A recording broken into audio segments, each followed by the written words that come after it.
Тыңда, қой дүние үшін шырылдаған жігіт неме? Шофер емессіз бе? Автомат шетке ғана. Шетке қойып қой ана жерге тұрған қаншама жерде. Сен кесімде меледі, мен сені шаңдары сүтіп өтіп баратырмын. Сенің анаң ауырғанда, сенің балаң ауырғанда 3 минутта жетіп келетін кімдер? Міне осы кісілер. Кішкентай бір кешігіп қалсыншы, жаның шығып, неге кешігіп атсың деп шырылдайсыңдар. А олар неге кешігеді? Сен сияқтылардың кесірінен кешігеді. Жолда кетіп бара жатқанда жол бермейтіндерден кешігеді. Осындай аулаларында машиналарын дұрыс емес қойып тастайтын сендейлердің кесірінен кешігеді.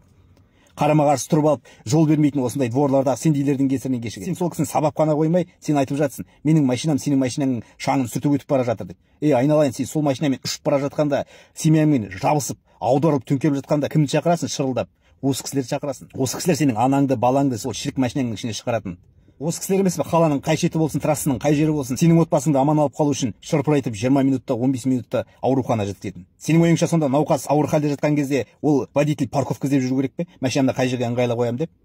Айналайын-ау, машинаны сол подъездің алдына қояды. Себебі ол деген кіріп, врачта сол кісіні немедленно алып шығуға. Сен күтпей жатсаң басқа жерде айналып өт. Машинаңның шығынына қарағанда адамның шығыны жаманырақ. Ал басаман болса сенің машинаңның жырығы да кетеді, жаңадан машина аласың. Соны есіңе салта қой, бауырым. Тағы да айта кететінім, сендей жігіттердің басына мынандай іс түспеген шығар. Ағайының ауырып, балаң ауырып, шешең ауырып, әкең ауырып деген сияқты.